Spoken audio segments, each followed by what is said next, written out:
kyetuvuddeko tetunasirikako Fedde akyalemeddeko agamba nti sente abasomesa badde bafuna za bwereere nange nkyalemeddeko ngamba ne katukozesa ekigambo sako zinakuba ziyita mu sako procedure nga bwe zitambula ziba zakwewola ziba zakuzaayo bw'abaawo ezeetagisi z'okuva walawo zonna bakitwale mu parliament ekiise abasomesa ba Republic of Uganda si basomesa no bokka n'abasuubuzi beetaaga sente za renti n'abantu abalala bakola emirimu egibaleeta egisasulwa beetaaga kukola sente okuyamba obwayambi bwayo but unfortunately president n'eggwanga ne cabinet ye sikirowooza nti batunulayo eyo at all. Solution y'abasomesa yeno gavumenti ekwate ensimbi zino zeeyagala okuwola abasomesa ezigulemu ebyetaagisibwa amasomero okuggulwa ekigambo sako kyakulemye ebayambeko ekigambo sako nkitegeera bulungi kitegeeza ojeeyo ssente ogenda kuzizaayo ogenze mu microfinance center ezo zamaze okugenda kati tulina kyazikolera kakati endala gavumenti zegenda okwongera mu sako ekole bweti tezongera musako kasezigizongera musako era zigena achengamba endala zerina ekirowoozo ekyokubongera musako ekole bweti ekwate sente ezo katusokoze ekigambo sako sijja kukkiriza ngambye endala zeyagala okwongera mu sako zerowooza mu maaso keeyo zenalowoozako okubongeramu kubanga eza sako zo zakugjayo nakuzaayo kyesikkiriziganya nakyo olw'embeera y'abasomesa kakati gavumenti ekwate ensimbi egule temperature guns distributing e masomero egule masks distributing e masomero sanitizers yeya mokugamba nti egenda kubasasulirako wakiri omusawo w'okubiri gwe yeetaaga okumala ebbanga eggere n'ebirala bye baataddewo bye balowooza bye badraftinga gye buvuddeko ebigenda okubakkirizisa okuggulawo amasomero gaggulewo abasomesa beeyiyize kubanga nze ekisookera ddala lwaki ensimbi za sako nzigaana musomesa abasinga tebalina experience mu business mu SACCOs tulinamu abantu nga asevinga naye nga talina business gy'akola abeera member ali entitled okwewola ssente akadde konna waayagalira kati abasomesa abamu bagenda kukomekkereza nga yeewoze ssente agatewo amabanja ga rent yeewoze ssente zino agatewo amabanja agabadde gamwetoolodde amalala naye asobola okukola ki okweyimirizaawo sirina garanti nti omusomesa agenda kutandika business nga simu na business nga takirinaamu neno era gye tulimu eya covid abantu bagezaako kwasaganya wano na wali olaba abasuubuzi abalina experience bebakaaba kati bagamba nti sente zibasala agezaako kuteeka wali abasinga obungi badduse mu bibuga amaduuka bagatadde eno mu byalo fene tulowooza nti ebyalo bikulaakulanye omuntu avudde mu kibuga nadda mu kyalo really ebankulaakulana so I don't believe nti omusomesa ayina obwongo obumala oba obumanyirivu okukola business kitegeeza ki ti sente ze yeewoze mu sako okuziteeka mu business bwe zinaaba zimufuddeko talina garanti nti gy'abadde asomesa agenda kuddayo kubanga abasinga obungi bagenda kendeza abasinga obungi tebalina garanti nti gy'abadde asomesa agenda kuddayo kuba amasomero agamu gasaanyizibwawo abalala bagenda kukendeza ku ba staff tetuli kiwa nti emiwendo gy'abaana egyaliyo gye gigenda okuddayo kitegeeza nti tikyona akyali mu lusuubo kati ensimbi zino eza sako eziriko etteeka tizirina okuddizibwayo bizinesi efudde talina garanti nti agenda kuddayo bamusasule era tamanyi nti omusala gwe bagenda muwa agenda kuzijjawa okuzisasula will they end up nga basibiddwa oba SACCO ebeera ne procedure bwetuula etuulira mu bodi yaayo abagikulembera ne basalawo tugenda kukola bwe tuti tugenda kukola bwe tuti tugenda kukola bwe tuti SACCO bwanga oli member wa SACCO buli SACCO erina procedure bwetambula ne interest olaba tefaanagana SACCO ekyuka buli SACCO noga nti interest yaffe eri percentage bweti babeera bamanyi nti ffe tuli basomesa enyingi zaffe efaanagana bweti era emisingo gyaffe gibeera bwe giti egimu emisingo babeera bannabanno be bakweyimirira era abasomesa bennyini be bamanyi teno period nzibu gyetutannamanyi egenda kugulawo paka ddi therefore bwe babeera bazituuseeyo nalangera gye zivudde mu gavumenti bandi badde basalawo amagezi ne bagamba SACCO tegenda kusasula okumala myaka ewaliwo grace period ya mwezi gumu oba ebiri oba 5 oba 6 mwami Sekubuga akadde kano sako erina kubanga etambula nga sako kasasiro zigenda mu sako zibeera zigenze mu sako. It's a bank, it must be taken back. Okimanyi nti akadde kano ketulimu sako tulowooza ku abo abadde basevinga era bwetugamba saving ye eri etya gwefuna saving ye munnange oli bubi naye genda linda ezaffedde okufuna omuntu akweyimirira ng'ogenda kufuna akasente essaawa zino ze tulimu eza COVID-19 weesunako bwe tuba nga tuli mu sako kitegeeza nti sente bwe zikulema ze zange ziri mu lusuubo lw'okugenda bonna beemanyi era bwe zituuka nga temunnataleka kusomesa mwena mujja kwekwata. Gavumenti yaffe ekwate sente eteeke mwebyo byeyagala amasomero gatuukirize. Yes, mwebyo byeyagala amasomero gatuukirize okugulwawo amasomero gagulwewo abasomesa beetakulire yeyo solution. Ajja kugamba nti awo nze nfuniramu kubanga omuntu agenda kwewola obukadde 5 tugeze naye ng'ayina ebbanja lya rent lya mitwalo nga 8 kati egyo 8 gigudde wali. Omuntu agenda kwewola obukadde 5 ng'alina ebbanja mwabadde ng'agezaako gundi mpolayo ennaku zinene abantu tuyingira kiro mu nju oyitawo osooba bwoti kubanga owedduuka akubanja landiroodi akulinze ate nga olina munzikiza yakayagwako dda tolina kyakkola kati oyitawo weebwalabwala osooba ogamba fedda akweyimirire newe buba bukadde 2 newe giba mitwalo 2 akadde kano okufuna omuntu agamba nti oyo bamuwe weesunako abamu Oluganda nkozesa luzimu abamu bakozesa bannaabwe wa Mukama n'ayamba okubayimirira abalala bakozesa property zaabwe. Omusomesa alina property ki bannange gy'agenda okuwaayo. Genda ku Sam n'ayamba. Dr. Sam Nayamba akukolera ekyokunywa ekya Mukama Nayamba kino kigula nusu 10 lwokka olwa Uganda ng'ojja kisanga ku dduuka erikuli okumpi oba supermarket yonna ekuliraanye. Bw'okinywa kiyambako obutofaali bw'omubiri gwo okufuna amaanyi okusobola okwerwanako singa oba olumbiddwa ekirwadde kyonna. N'olwekyo kifune ku nusu 10 ate nga kyakakasibwa ekitongole ekivunaanyizibwa ku mutindo mu ggwanga ki UNBS. Okumanya ebisingawo Dr. Sam Nayamba mukubire ku 0757 56 0047 oba 0780 17 oye Dr. Sam Nayamba owa Mukama Nayamba healthy drink. Kati oyinamuko obuzibu ku kifaananyi oba eddoboozi erya Salt TV gwatulabira ku mukutu ogwa Star Times ku dish ne antenna kankuwe namba ya customer care abanafu aba Star Times obakubire ekikutawaanya baberenga bagenda maaso n'okubanga bakitereeza oberenga Salt TV ogenda maaso n'okubanga ng'ogiraba awatali kutaataaganyizibwa kwonna. Namba esooka eri 072 0200 njidamu 0200 11 77 00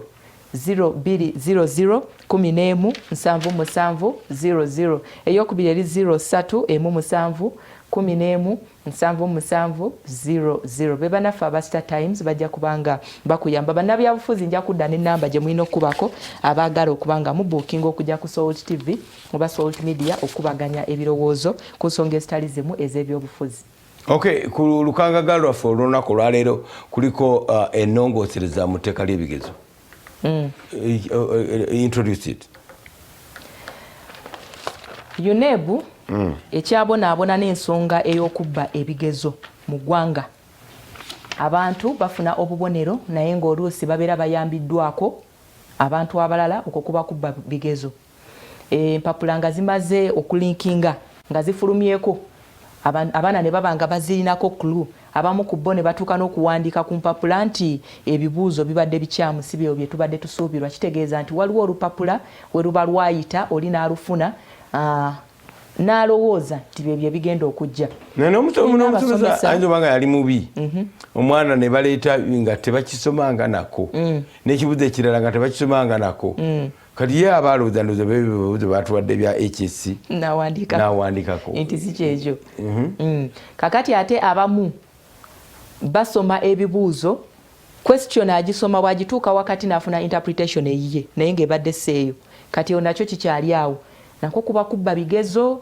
oba omwana ye yaba yalookinga muli munda mu mutwe ng'ayina yo kyalinamu. Timbufunze bingi abasomesa abamu oba ba invigilators batuuka ne kusa eriwandiika ku lubaawo answers abaana nga bwe bakopa bukopi abo basinga okusuula abaana n'okukwatisa ebigezo wabagerwanga ne koma buli muntu yagitadde era yeweewo ebyo biragira ddala nti babbye ebigezo naye waliwo omwami gwe tulakyaza no wali ogambye omutuddiza lumu naye tetaddanga ate bwe tulaga tugenda mu kampeyini bijja kuba nga byongera okukaluba pulezidenti alina okudda nate atubulira ekigambo ekisembayo ku nsonga ezitali zimu. Omusajja oyo waliwo ekigambo kyayogerako eyajja wano the educationist yagamba ebibuuzibwa nga bifu mu kibuuzo kyakyo nze nalaba ku kibuuzo ekigamba nti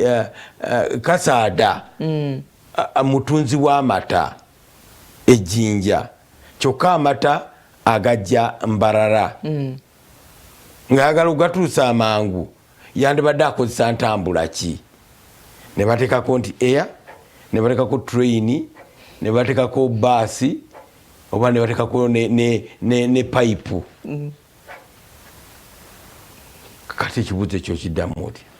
amata agatundirawa Jinja bakusuubira okusooka okunoonya ejjinja waliyo ekisaawe ky'ennyonyi wapi babeera bakubuuza easiest method omuntu gyandibadde akozesa ojja kulaba nga ansi ejja kubeera pipe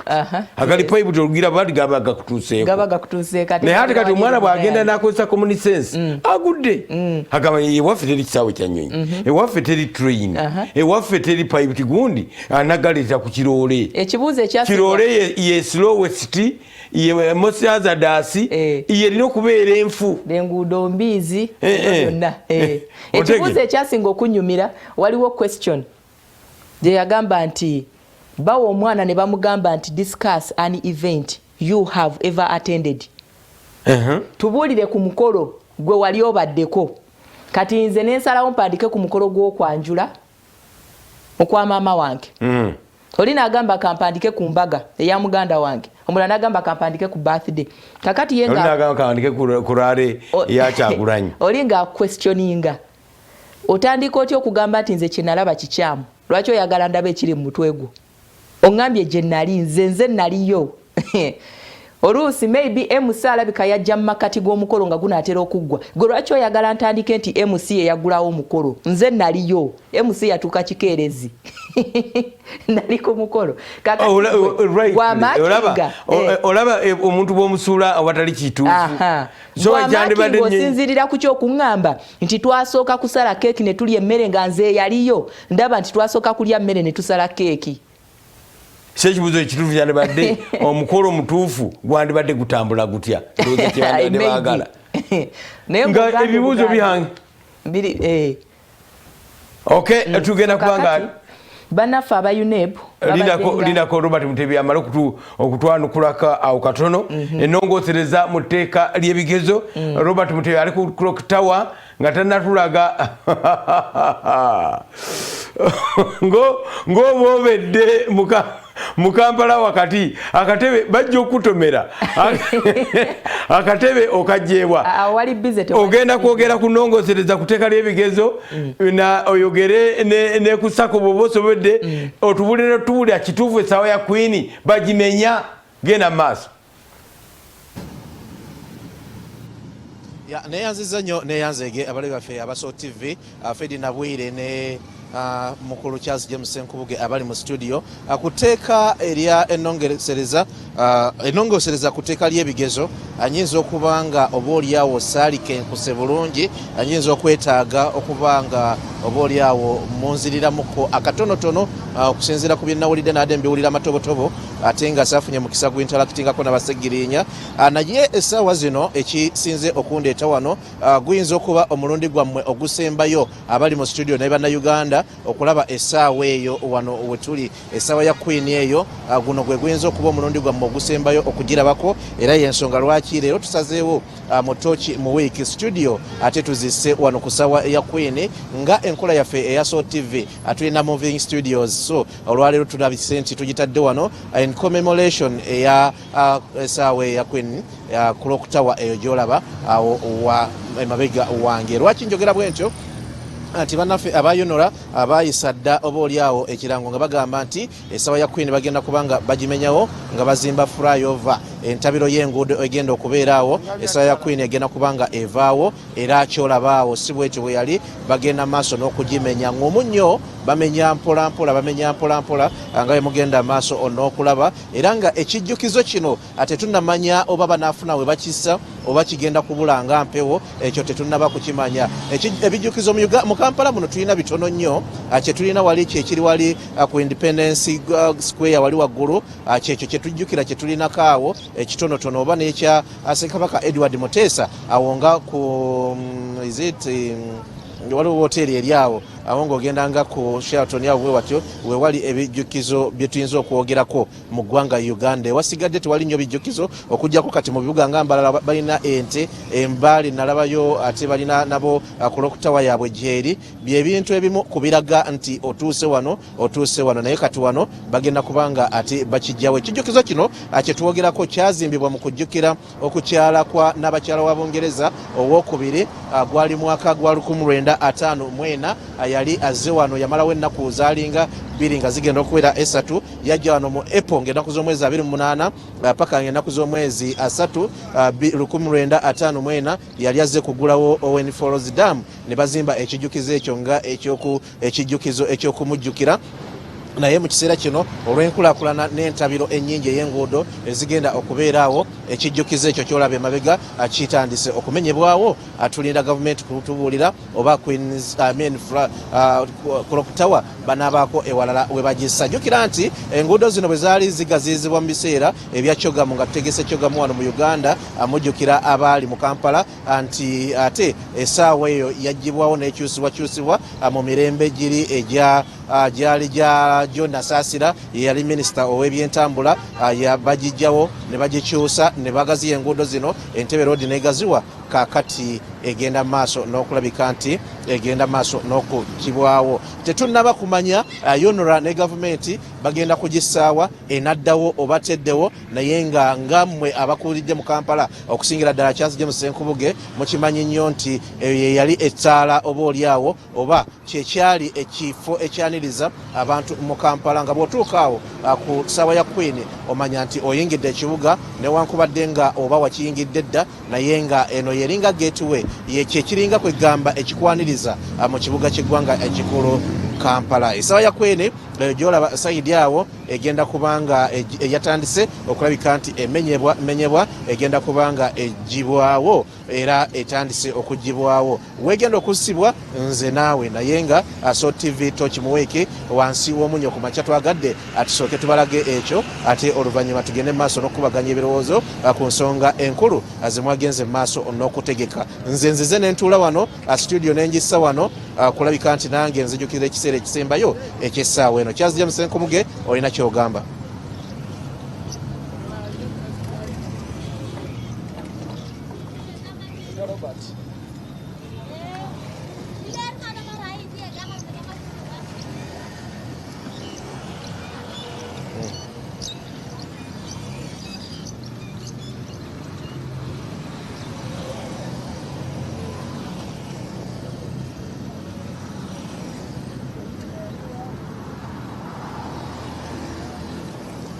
Neyanziza nnyo neyanzeege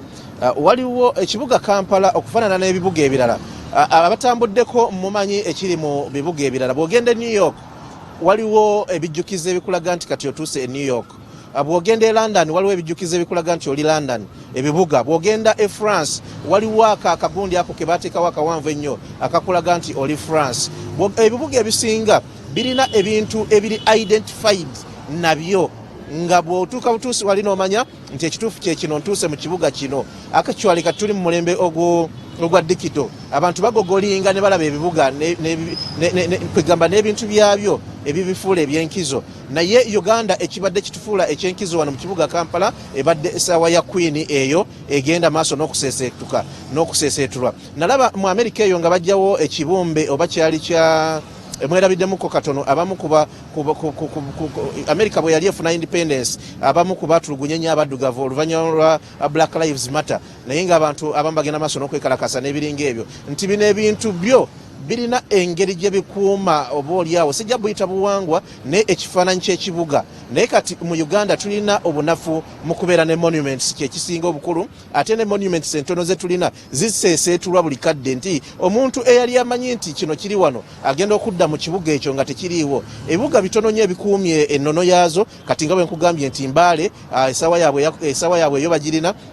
n'ebibuga ebitonotono naye kyandibadde kyankizo nnyo okuuma ebintu bino tetulina mutima ogwo gukuuma bintu bino ebitaleeta ssente naye ng'ate birina engeri biri identical bya identifying ensi nti kati ntuuse mu kibuga bwe kiti ogwo omutima tetugulina ndowooza tujja gufuna bufunyi kubanga kati bwe bajjawo essaawa ya Queen buli omu abadde agimanyi nga n'omwana omuto ne mu kusoma twagisomako kakati bwe banaagijjawo fe ababisoma mu myaka gye twasomera primary tujja kuba tetulina ansa gye tuddamu ne ansa ze twaddangamu mu kiseera ekyo zijja kubanga zaali enfu so kyekizibu kye tulina bijjukizo bitono nnyo mu ggwanga Uganda naye ate mu kibuga Kampala byo bitono ddala by'oyinza okwogerako ebikyaliwo gye biri ate n'abantu babirabirayo kati nga bwe nkugambye ebyo ebibiri waliwo ekiri walinga ku kooti waggulu wa City Square n'ekiri awo nga ku Independence Square awo nga ku Sheraton ndowooza n'ekya Ssekabaka Muteesa by'oyinza okwogerako nti kati bye tulina wano naye ate eyo gye biri simanyi nti oba birabika naye kino kyo ebadde ettaala emulisa ekibuga Kampala era nga akiri ku mugukiro gwennyini ogw'ekibuga Kampala ng'oli bw'atuuka wano amanyira ddala nti atuuse mu City Center naye simanyi kigenda kukolebwa katulinde tulabe.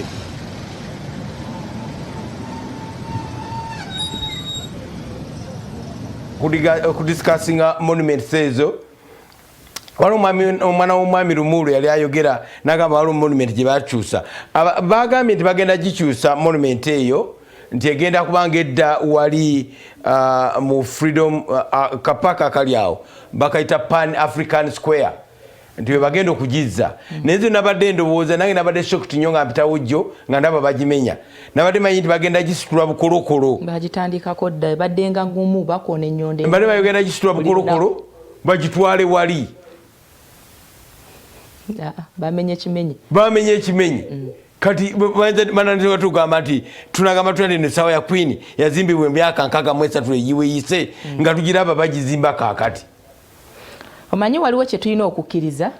nti omulembe guno gwe tulimu ebintu ebizimbibwa oba ebiteekebwawo emisingi gyawukana ku giri emikadde ekintu ekimaze emyaka n'emyaka okubanga kitutte kyenkana mwezi mulambo kimenyawo mwezi gwabedde tulina ebintu bagenda kimenyeramu myezi 3 tulina ebintu ebikoleddwa mu ggwanga nga weetaaga guredo kiyitamu essaawa nga 2 nga kiba kiri ku ttaka so it's not all about okugisengula bagizeeko wali but are they going to do exactly ekiri awo babadde banakisimula kijja kuba kijja omuwendo gunaaba will it be worth Queen wa Bungereza naye ate enebayo eyo kati eyo byanabirabya omanye ekintu eyagidesigninga abazimbi abagizimba bajja kuba si bebo we are losing a symbol of our city. Webale nnyo Robert Mutebi isimu eyo gy'otuleetedde olunaku olwaleero biri byonna byogeddeko nze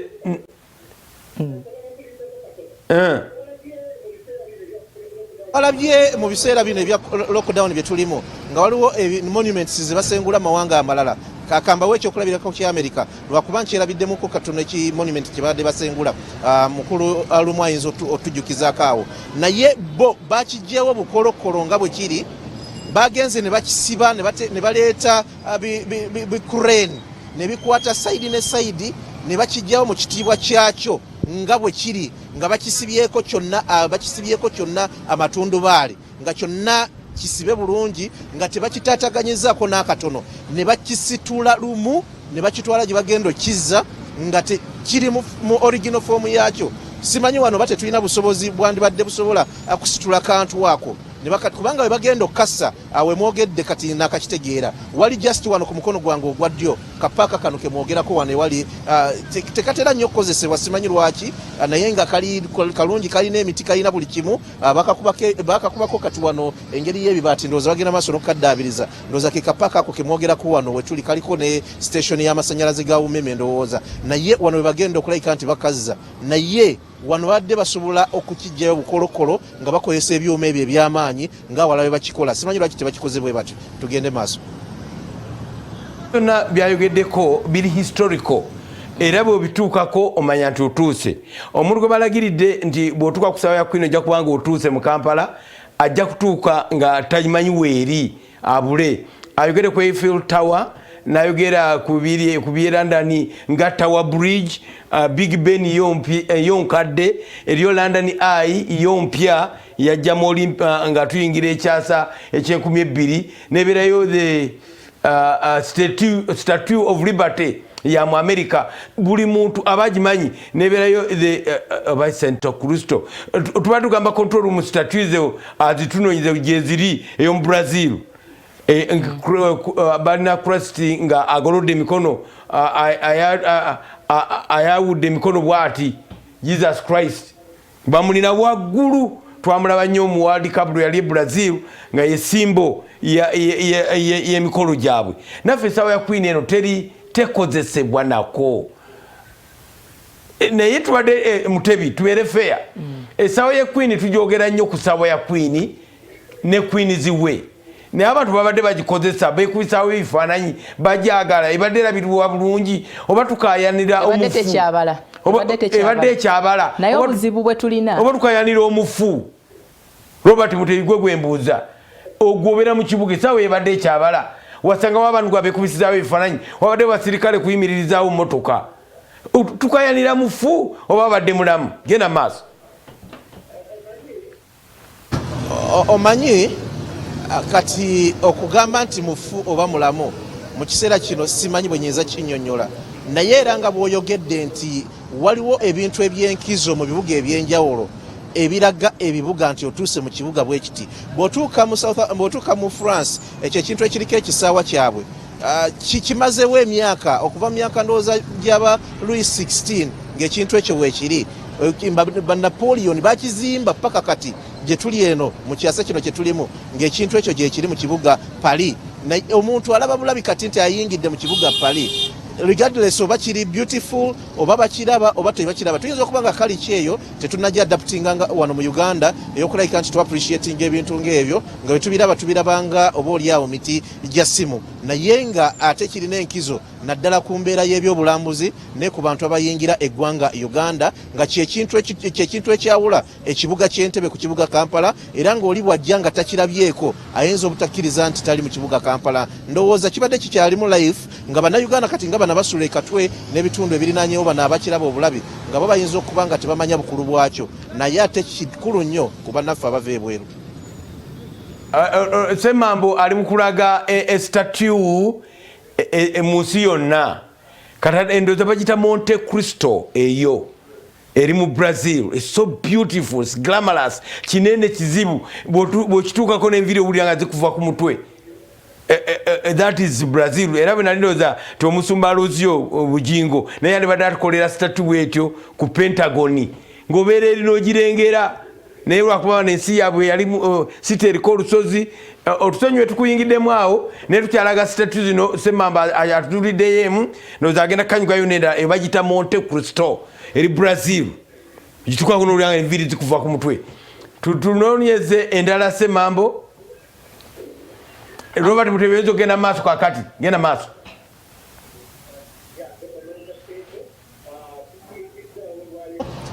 Tukiyingizaawo olwaleero nti oba oliawo twandijjidde ku Mande tetwotegedde nti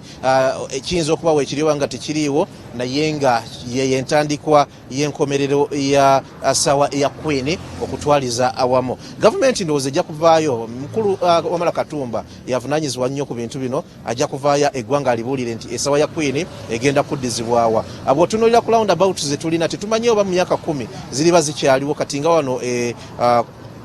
ekibuye waliwo roundabout nawo waliwo engeri y'essaawa naye kati ate eyo eri customer bagitwala bannaffe ndowooza mukutu ogumu ogwa Airtel ndowooza eyo yagezza. Bw'otunula eri wali ku Wampeewo awo ku Jinja Road nayo kumpi oyinza okugamba nti ya kampuni ekyo nakyo kugamba biri mu roundabout ze tutamanyi nti mu myaka 10 ziribeerawo, naye kino kyali wakati ku ntabiro eyingira ekibuga kye tulowooza nti bwe bandizimbye entabiro eyo ng'ako akantu bwe mukala we bagenda okukazimba kagatte ku highways endala n'ebiringa ebyo waakiri bandikitadde waggulu bandikitadde wakati neziyitamu buyisi bweti ne bagirekawo akafo kaayo ne bagiwanvuyamuko katono kubanga ebintu bingi bizze bikyusibwa ekyali ekimpi ne bakiwanvuyamu ne bakyongera kibyulabyulamu ne kisigala nga ekyali simbo y'abannaffe aba Kampala ne bannaffe abayingira ekibuga Kampala nga kwe balabira nti bayingidde Kampala. And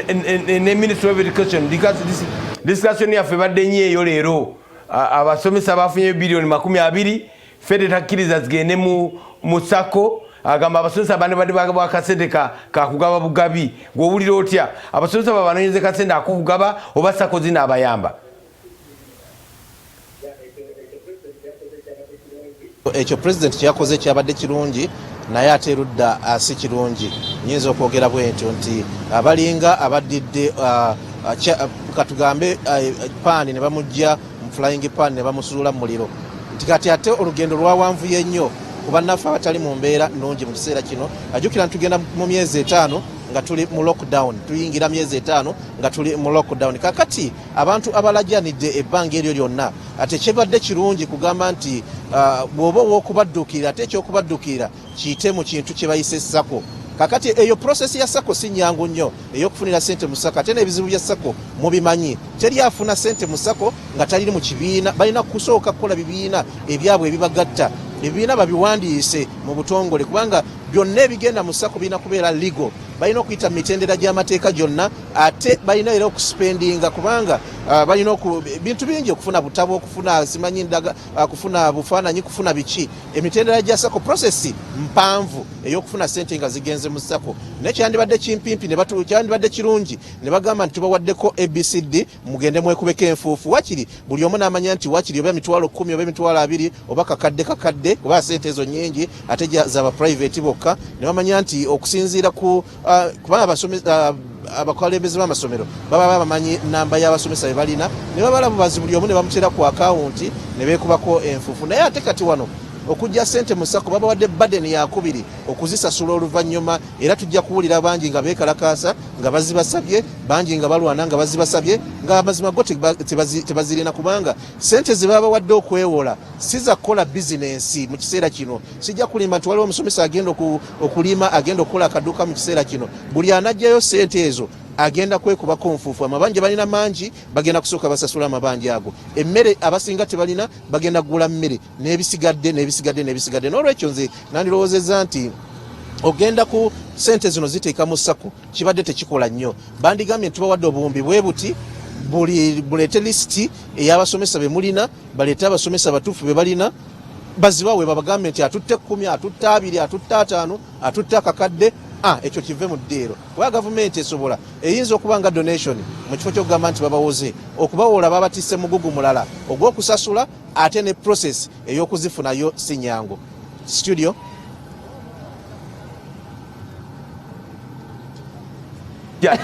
manya tufune efede agamba ati kyekyo kyennyini nga bw'okinyodde babatisse badeni ndala mugugu mulala kubonaabona kulala awo fedde wadisikasinze bulungi. Manya nfune ne bannange ba Muhammad Wamala yayiseemu nsobole okumufuna naye nga sinamufuna waliwo statue endala statue endala mu kibuga ekirala simanyi gyanzuulidde gyagala okutulaga naye ate onoonyeze ne silent sam statue yeno bagisengula tulage evidence nti statue zisobola okusitulwa ne zizibwa awalala. Nesooka otuukanyugireyo eyo statue gye walaze ezijjako enviri ku mutwe ng'ogituuseeko. That is the statue of liberty. That is the statue of liberty. Kasito okirengera nga oli mu America ogamba ntuuse mu New York. That's the statue of liberty. It's so beautiful. Glamorous ngoli akiddako nga ngenda kimenya nti omubazi omulala ddemu akibajja awalala. Kakati Uganda kyeyawukanako ku mawanga amalala nti amawanga amalala ago galina amateeka agafuga ebijjukizo naye mu Uganda temuli kyova olaba nti omuntu wa bulijjo kati wano mu Uganda tekiriiwo. Naye singa kibadde mu ggwanga ddala waliwo eyandigambye nti nze nawuliranga akadde nga kakoona ku ssawa ya Queen eyo yali ekola tebagisengula naddukira mu mbuga z'amateeka. Naye wano tetukirina ogenda kusinziirira ku ki? Etteeka bwe libanga gye liri then liri silent teryalimanyi. Eno Fort Portal that must kana katsembiso kyawa kino baye food poto ne food poto simuwanvu bwati tali mu miti nti kati bwolaba ekijjukizo kino ekya North Carolina kino ekya Silent Sam abantu bangi nnyo si kyekyo atufundire eri esengulwa abantu bangi nnyo baddukira mu mbuga z'amateeka era nga bagala assurance tekifuneko kakuraka kono bakaddamu ekikola nga kisengulwa naye kakati ffe tukoona na nnyondo tulina obuzibu omanyi debate yaffe twagitandika wano naye bwe twamala tugidiscussinze bulungi netuza nti etuuse ennaku ezo nengisanga ku TV endala nga bagyogerako neŋŋamba kati gulu neŋŋamba kampitewo bakimenya tetuvaluwinga bijjukizo ffe nga ffe olaba bajjajja ng'ovudde ku bavubuka myaka gyange oba ntandikire ku myaka 5 okudda wansi abantu abasukkuluma emyaka 50 kale kantandikire ku 4 maama wange ayina gomesi gyotasiriwalirako naye nga nkadde ogiraba nti yaggwako ku mirembe ne bw'omuleetera eno ey'akakadde akamu alina gomesi eri era bw'aba agyambadde eba gomesi ye kaakati ffe tuyinza okulowooza nti essaba ya Queen ebadde tekyabala ebadde yayonooneka naye ekijjukizo kiba kijjukizo bwe kiba kifaananyi nga kiyulisa era okikwata n'okuŋŋaanya bu pieces n'ozzaawo n'oteeka wali webale nnyo Robert Mutebi okubanga olese theme eyo olunaku olwaleero ebijjukizo byaffe command post ya Idi Amin eri Makindye amaka Prime Minister Mwasula nitika kyalinga bwe gaali ne opposite waago command post ya Amin we yatulanga na commandinga no people would like to go and visit terusobola gendayo obuzibu bwakweraga sajja n'omululu gw'ensimbi okimanyi nti akadde kano omuntu okumuwa ekirabo wakiri omuwamu ssente butereevu tuvaluwinga nnyo ssente okusinga kiri ekintu ekikwatikako tuveeyo yonna tudde ku lubiri lwa Ssaabasajja okimanyi nti okusisinkana omuntu ow'ekitiibwa mu ggwanga n'ogamba nti neekubisiza naye ekifaananyi oli akutunulira n'aseka n'agamba kati ebbaasa gye wavuddeyo naye eriwa they don't value ekifaananyi kino kye wabaddemu n'omuntu twafuna emidaali n'agamba babaweddeko ssente mmeka bakuweddeko ssente tombulira tombulira mudaali muluma kyova baleeta na kiteeso emidaali gikyusibwe giteekebweko wakiri akasente bwe ziba nga tezifuuliddwa ssente temuli value twabadde tuyita ku Ring Road Joram naganiraba twabadde ne Simon Rock nagamba naye mulabe essaawa ya olubiri lwa Ssaabasajja buli mulambuzi we yandibadde ajja okutuukira gavumenti yerina okukola ebintu ebyo ekkuba eryo mujjukira omusajja Babu yafuba nga tugenda mu coronation n'atekako amatala wonna okwetooloola awo amatala gonna gazikira dda tibwiki olubiri lwonna lulabika nsiko olaba ogamba abasulamu temuli musotoomu muyinza n'okubaamu engo amuteringi mu lubiri muyinza n'okubaamu engo. We don't value monuments, we don't value cultural sites, we don't value historical sites. Tumenya bumenya tufune ekipya. Nze kugambi nakaya nanga bamenya State House naye nga ndi musumolo sinawe mbyogerera zimwe yagimenya ne bakoleyo empya nika State House kaffe kali tugamba nti lule y'ekitanda yakyagalanga bwati tato bote wa fujjo ye yasulanga mu kitanda kinene bwe kitira kyekiri ti Idi Amin dada yasula ko wanu na mulundi nagumu yaletesiga bazungu bye bateekamu ng'amanyi bagenda muketta yasulanga nakatsero ate si mu State House era yana nyumba yeri nga ku awali emikolo. We don't value ekisinga obukulu abakulembeze baffe balina okuyiga okumentaringa okukwata ku mikono abantu abalala bajja mu bukulembeze. Omuntu buli lwajjawo nga ye bw'apimamu ebibi bisinga ebirungi ebikoleddwa ekintu takola ki takiwa value. Robert Mutebi, thank you so much. N'abagagga tebavaluinga bintu bino. Otegeera? Anti alaba nti kyali ntuyoze ye yeeyambye. Kati gwe tajja kuwa kitiibwa. Robert Mutebi studio endala erulede twayolufuna their take ku school fee ku kyamasomero sente za Sako ate ne ku monuments mu Uganda. Era essaawa eddako egenda kubeera muliro njagala bino byonna tubijjewo tulyoke tugire mbyobufuzi emyovuzi essaawa eri eddako. Okay, katubalabe kye batugamba. Okay, Muhammad Wamala, twagala oyogere ne Ssegirinya. Twagala mwogere ku monuments mu Uganda engeri gye ziri preserved nga tulaba in the background ya Robert Mutebi nga batumenyerawo essaawa ya Queen, then mwogere ku nnongeresereza mu tteeka ly'ebigezo, then ne ssente gavumenti zeyatadde mu SACCO zinayamba abasomesa oba nedda. Ntandise ne Ssegirinya. Webali nnyo omwami Senkubuge, twebaza abatulaba mu maaso twawulira mwebale gye mutuusizaako engalo lunaku olwaleero. Okutwalizaamu bwe tutandika okutunuulira ku nkyukakyuka ezigenda mu maaso mu kibuga, tulowooza nti ekiseera oba kiseera ekituufu okuba nga tufuna enkyukakyuka zino. Enkyuka kino zijjidde, tulabye nga ebintu ebyakolebwa ekiseera bibye nga bikyukamuko. Ekifo kino ky'essaawa ya Queen tukuze ffenna nga tukiwulira era nga ebadde kyekifo ekiruddewo ennyo ky'oyinza okugerageranya nti ebifo nga bw'otunuulira Mini Price, n'otunuulira City Square, omuntu kyayogera ne kimusigala mbwongo. Bagamba ngenda ku Crested Towers, ngenda ku Uganda House, ngenda ku Diamond Trust. Naye bwe kituuse kirabise nga kirabadde kitandise okuba nga kinafuye. Ensonga y'amazzi ebadde lwetuuka mu kitundu ekyo eyongera okwonoonawo. Actually mu senta y'ekibuga yonna essaawa ya Queen eyo yebadde esinga okubaako obuzibu. Enkuba lwetonya mu kibuga, amazzi ge tubadde tulaba gadde gava ku Obino gajja direct awo. Amazzi agava Ensambya gonna bwe gajja gayita awo. Entebbe Road okuva ekibuye wali wonna tubadde tusanga obuzibu ng'obwa sewage awo wonna nga wakyankalanira ddala. Waliwo wotuna wabbali waliwo ne offices eza fire brigade era nawo nga wafu nnyo. Essomero lya Nakivubo Blue era eryetoolodde awo oyinza okugamba nti sente ya sewage waliwo emyalo egibadde awo nga minene nnyo, kwegamba nga kizibu nnyo tekisoboka. Era kinajjukirwa nti negyevuddeko emabega bannaffe aba ministry eya National Roads Authority twalaba mukyala Kajina bwe yalabikako mu parliament n'ategeeza nti tubadde tufiirwa ssente ezibadde zirina okuba nga zikola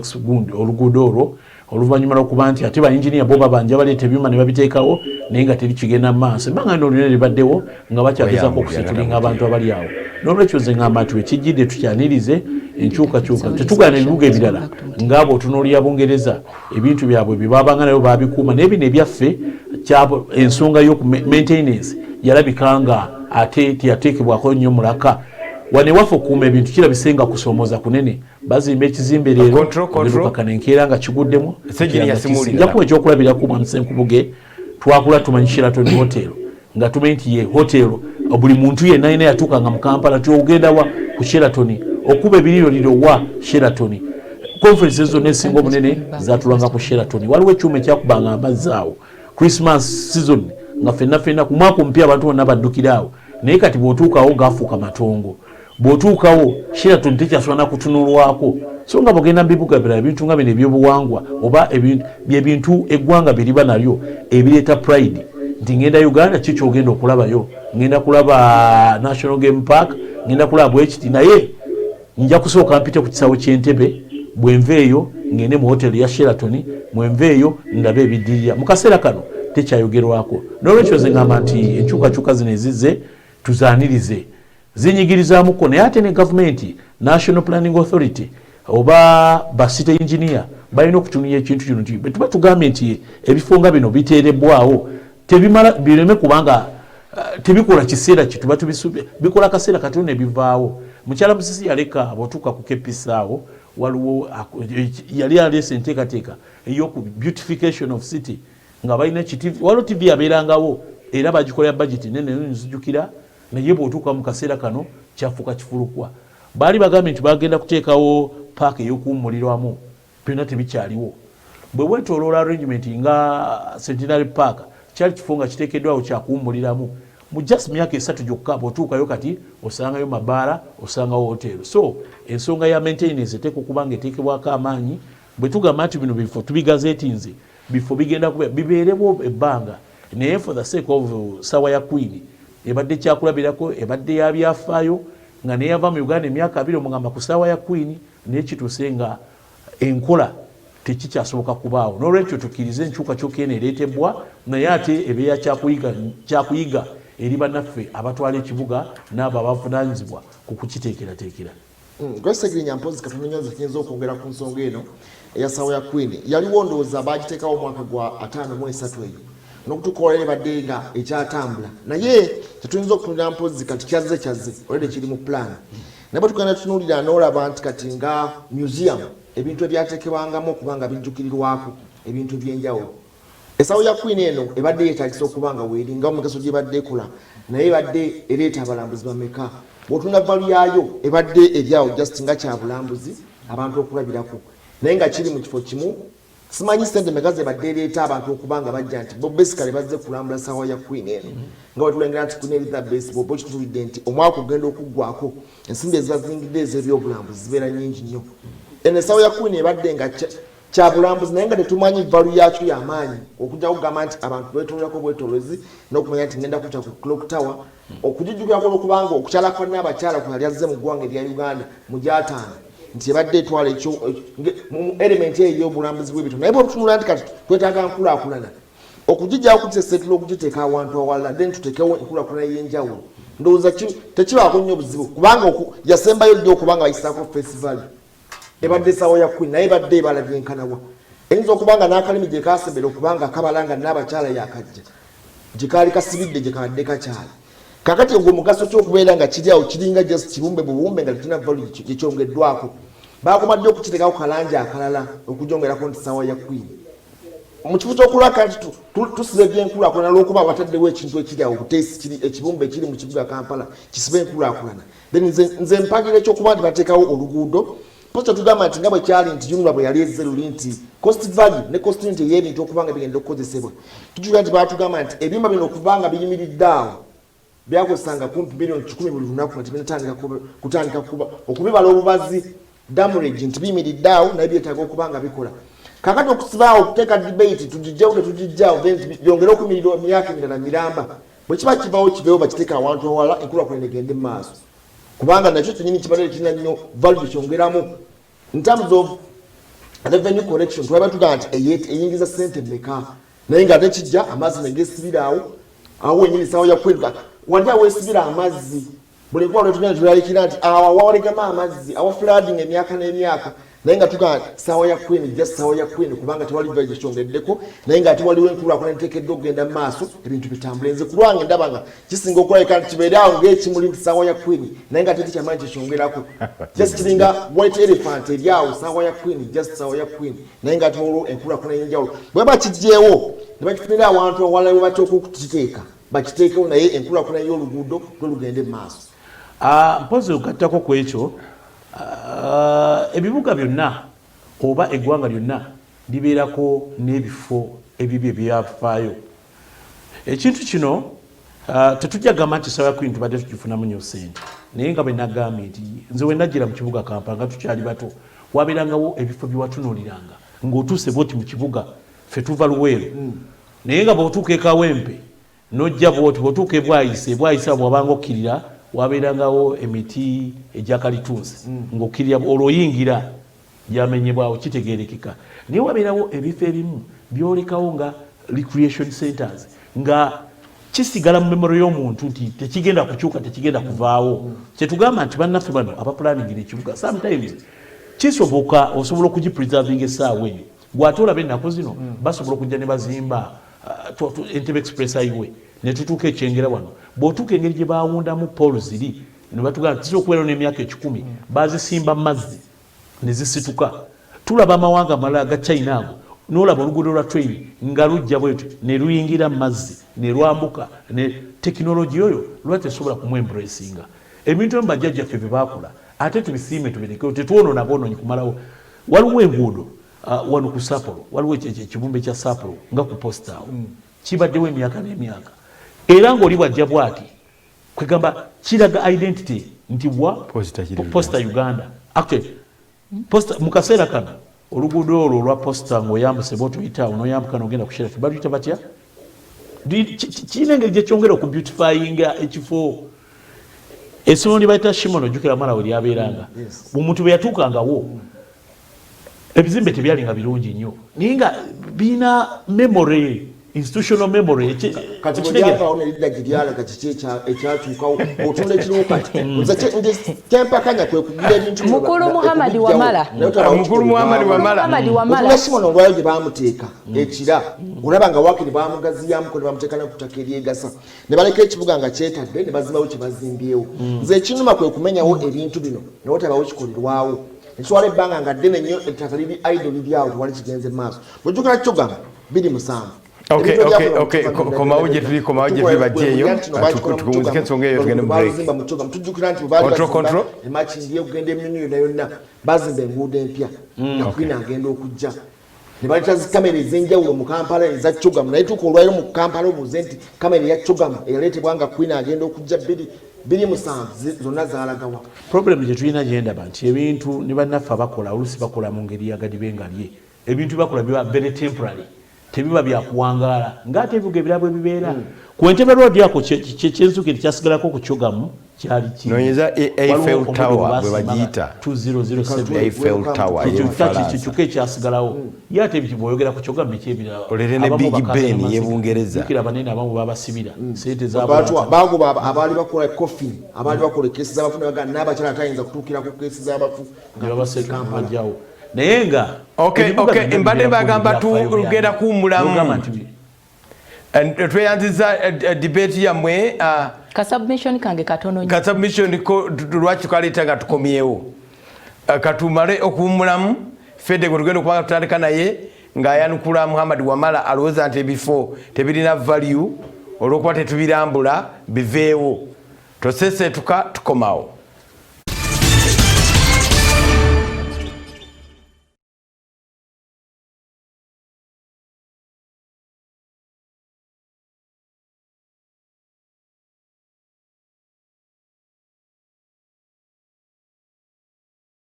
Nga libeera litambula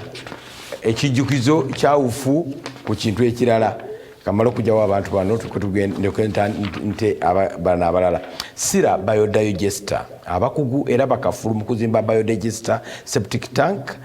tank etajjula etwala ekifo kitono ddala fuuti 3 tenunwamu tewunya olwa tekinologi waayo asukulumye tudda mu kuzimba kabuyonjo ndala waka Sira biodigester septic tank ekozesebwa mu Kisenyi ne ku Lukalu gwalina essomero hotelo eddwaliro n'amayumba g'abapangisa beyune basangibwa ebulenga nakuwadde kumpi ne poliisi ku lw'Essentema bakubireko ku simu 0702 132 986 oba 0755 742425 Sira biodigester septic tank genda n'omulembe. Abalala b'enjala okujja babayita bakituzi health drink nga bagamba nti kyakunywa ekikakasibwa ekitongole ekikebejja omutindo gw'ebintu mu ggwanga kya UNBS kituzi health drink akolebwa mu katiko mu hane ne green tea ng'alina emigaso mungi omuli okuziyiza kansa okugogola emisuwa n'okwoza okutwa mu mubiri n'emigaso emirala nfaafa. Jason ali mu kacupa kamezi 300 era ng'agula siringi 10 zokka. Kituzi health drink ali mu maduuka gonna ne mu supermarket mu ggwanga era musubuze musange ba agents baffe mu kikuubo ne ku factory yaffe eri Ebushenyi. Bagamba nti simu eri 0787 3045 ne 0787 305009 Kituzi health drink have a healthy life. Njagala eddakiika emwemu tusobole okugenda ku langi z'ebibiina gituwe ekisookera ddala essaawa ya Queen Mukulu Wamala abadde agezaako okupimapima mwalabe ereeta ssente mmeka mu ggwanga bwe tugamba nti kyabulambuzi. Ekijjukizo kyawukanira ddala ku kyobulambuzi newankubadde mu ngeri endala kisobola okufuuka ekyobulambuzi. Ekijjukizo bwe muba mukiserebuleetinze bulungi kifuuka ekyobulambuzi. Bwe twogera ku Uganda, Uganda member ku states ziringa 53 ezimakinga up Chogamu. Uganda Commonwealth is a member country. Yeah. Parliament yaffe yakategeka CPC gye buvuddeko nti amawanga gano gonna abakiise bava mu mawanga agali mu mukago guno. abantu baneno bwe bajja mu ggwanga twafuna CPC ebera Commonwealth Parliamentary Committee conference ya nti amawanga gano abakiise okuva mu mawanga ag'enjawulo be bakuŋŋaanira mu ggwanga erimu eriri memba ne bakiikira omwo walaba akeetala akali ku palamenti ne tuuka n'okugula twagula baasi oba abantu bajja nga bali facilitated from mawanga si baasi zokka twagula emmotoka mpitirivu obungi n'abantu abakola n'amakulugaddamu gali surfacinga kati bw'ogezaako okugatagata achievements ezo ze twafuna n'ogezaako okuweeyinga n'ensimbi zayagala okutugamba eziva mu kyobulambuzi sirabawo njawulo omukago gwe tuyina ne Bungereza oba omukwano bulijjo batuwa ne wano batuwadde ensimbi ez'okweddabulula mu covid era bazituwadde ate nga be basinza okufiirwa mukulu wa mala njagala ofumitirize ku kye kitegeeza nga abamawanga amalala bavudde eri ne bajja ne balaba nga Uganda eyina ekijjukizo eky'omulundi ogusookera ddala okw'okukyala kwa Queen wa Bungereza wano mu ggwanga lyattu Uganda. Twagala gendako wa Robert Mutebi katono agatte ku nsonga eyo naye Robert Mutebi nsanyusa okulabika nti enkomyewo ampuliriza bonna aboogedde mbawuliriza Asegirinja Muhammad Wamala awabizaamuko abatulaba kubanga bwagamba nti ekijjukizo kino tekireeta ssente tuve ku bintu by'okwagalanga ennyo ssente ng'ebirina okuleeta ssente ebingi ate tetubifuddeeko ekyo kyekisinga obukulu minisitule y'ebyobulambuzi bw'ebanga kino terina ngeri gyeyinza kikamulamu kasente tutambule ng'amawanga amalala bwe gatambula kino tekyetaagisa kugamba nti kigenda kuleeta ssente ebintu bingi kati bw'oba wali ku Kabakanjagala road ng'ogenda okuyingira olubiri oba ng'ova ku Bulange waliwo engalabi kati zaafuuka nazo gye bujja zijja kubeera nga monuments eziraga nti kati wano oli ku luguudo Royal Mile ekyo nga kyekintu ekiriko kwegamba n'omuntu ali ebweru kwalabira nti bw'onaatuuka wano nabwo ojja kuba otuuse wano bwe wati kati awo bo bataddewo kale katugambe ebika ebisolo biki ku sayidi ne sayidi naye tuve mu mbeera ey'okulagajjalira ebintu ebitwawula ku birala nti kino ekijjukizo kikulu nnyo eri eggwanga Uganda twali tetulina masannyalaze Queen najja mu 54 naggulawo Owen Falls Dam nekisigala ng'ekijjukizo bingi ebintu bye bakoze ku Jennifer Musisi wali waggulu nga ku Equatorio bakolako akantu akakola ki akaleeta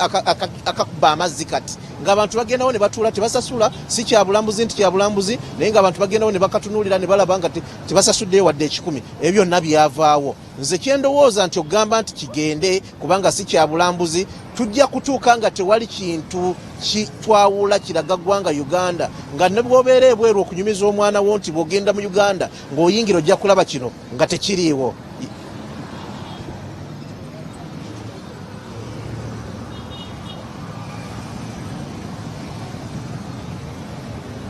bwetu bwerisa buzzi okubeera mu kibuga genda maaso ng'eri mu background genda maaso kyebatoyogera naye ogende oyogereko ne ku kala z'ebibiina zirese obuzibu mu kibuga muno genda maaso neyanziza nnyo neyanzeege essaawa ya Queen ense ekyusibwa naye nze mu kulowooza kwange ngenda bawo ekyokulabirako eky'omuzindaalo guno gwenkutte abazimba essaawa ya Queen singa olw'okuba nti kijjukizo kyaffe baagirekawo ne bagamba nti wakirika bagiteeke waggulu ku ntabiro y'enguudo zino bweti yo neetuula wano bweti nesigala ng'egenda waggulu kyandibadde kirungi naye obuzibu bwe twafuna kwe kugira essaawa ya Queen eno abadizayininga ekifo kino ate ne babeera nga baali beebweru katugambo babachayina ne batudizayiningira ekintu kino nga tebalina mutima gwa ggwanga Uganda kyekyaleese ekyo nti tetujja kugyetaagawo naye mu dizayini zonna ez'omulembe bandibadde basobola okujembedinga waggulu ku nguudo ezo nesigala nga weeri ne bateekako ekintu kyonna wakiri ekigibugiriza naye nga weeri wakati mu nguudo zibagenda maaso n'okuzimba naye ebyembi nti n'abadizayininga n'abakola biki oyinza okwesanga nga Bangereza bakyayina baki abataafa nnyo ku bijjukizo byaffe nga nebigenda bo tebaluma kala z'ebibiina kyoŋambye okuddamu okwogerako ako kalipo kamaanyi kubanga neggulo nze ne Fedi bwe twabadde tubikubaganyako ebirowoozo nga tuli mu budde bwaffe obw'eddembe twagudde draw wabuzeewo awangula munne aba UPC bagamba redi yaffe bano bagamba nti ffe tukozesa mbuleera obuzibu bwe tulina kwe kwawula symbols ne colors ez'ebibiina awo nze we nalabye obuzibu era nyinza obutakigenda munnyo naye nze ndaba nti obuzibu buli kwawula simboozi zino ez'ebibiina kubanga oli bw'aba aleese manvuuli waddembe okugisiiga kala yonna gy'ayagala kubanga eyo simbo naye si kala yaki ya kibiina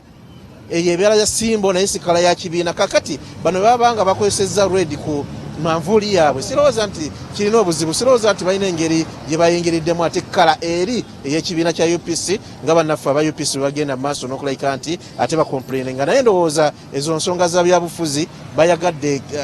UPC kati nayo eyagala okwebbulula mu mbeera emu oba endala kubanga kiringa ekibiina ekyabulaabulamu kati kirina engeri gye kyagala okudda yeyo embeera eriwo naye nga ndowooza kala si nsonga kasita abantu bamanya kubanga kati bino kayanira simboozi ono yafunye simboozi eya manvuuli n'ateekako red n'ateekako ne kala endala ndowooza twandigendedde awo tekirina nnyo buzibu mbaziza mu studio ensonga eriwo era sitiru eri ku simbo akakiiko k'ebyokulonda kalina simbo eya manvuuli enjeru nga background wa bbulu ekibiina kya NUP kirina simbo nga manvuuli ya red mulimu ne white kati awo wewali debate manvuuli ya isi ya white ne blue manvuuli eri ku membership card Antoli yali kyakugambye ndi alaba manvuuli discussion ya mutebi eri ku kala only batuwe opinion ekiri mu isi atwadde yiye tujja kulinda bulinzi bali babakoze akakonge tulabe ise n'ateekako manvuuli ya kalaki naye nga manvuuli ebeera manvuuli bwe bakugamba nti kisumuluzo kya FDC ekisumuluzo kisigala kisumuluzo ekisumuluzo kisigala kisumuluzo ne bwe baba kisize bulu oba gulini oba simbo ya FDC kisumuluzo Muhammad Wamala njagala oyanukule ku nsonga eyo olaba nga UPC egezaako kuddako mu butaala oba waliwo azanya political game kakati ayagala okukuba people power kalipo ng'ayisaawo no ensonga ekikulu it is not about colors oba ki kubanga otunga n'ebibiina ebirala binamu element ya kala emmyufu naye teri yavuddeyo ogenda maaso kubanga yimulugunya ku ekyo ekikulu kya symbols obubone bwe kyekikulu kati bonna we tulaga wano balina kubanga bafa ku bubonero bwabwe onne bwana belanga ina kwatu ne NRM inzo kugamba nti nayo einamu ka element ka red nga ne UPC naye nga aina tute ekibatu ekya UPC kyekikulu ennyo kati wetwogerera singa oli abaana naga nti ekibatu kya UPC kyekyabwe olaba NRM wansi naye inzo bwana natenyinga nti ngera maaso toina mukala emmyufu naye kati ekyo kinayo kudivertinga abantu ekikulu kya bubonero singa omuntu avayo olwayo na claiming nti aina bus nga si ya NRM kakati awate wayinza okuva obuzibu pawutuulira mukulu Simon Byabakama ssentebe w'akakiiko k'ebyokulonda yagamba nti bannaffe bano aba NUP bamuwandiikira mu butongole nga baagala okukozesa kala eya red naye tenaba kubanga abaddamu naye nga bagigazetinga already kuba bagamba nti balinako kala eya blue balinako kala eya white ne red ono gwe bagamba nti yali mu background yaabwe naye ngaekyo si kikulu kati ekikulu kya bubonero oli abayo n'agamba nti atwala ekibatu kya UPC oyo UPC eteekeddwa omutwala mu kooti oli abayo n'agamba nti atwala baasi ya NRM oyo abeera yateekeddwa okugenda mu kooti naye kati kiri wakati wa EC na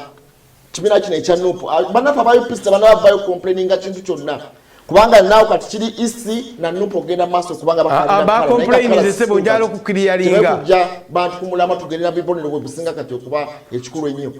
enkumbi byebibonero kati obusinga okubanga bwetagisa naye ebyakala bireme kutwalira nnyo birowoozo mu kati abalonzi n'abagenda maaso kuba bateekateeka okwesimbawo mu ngeri yonna mugoberere nnyo obubonero kati okusinga okugenda maaso okukola enkaayana za kala mu kaseera kano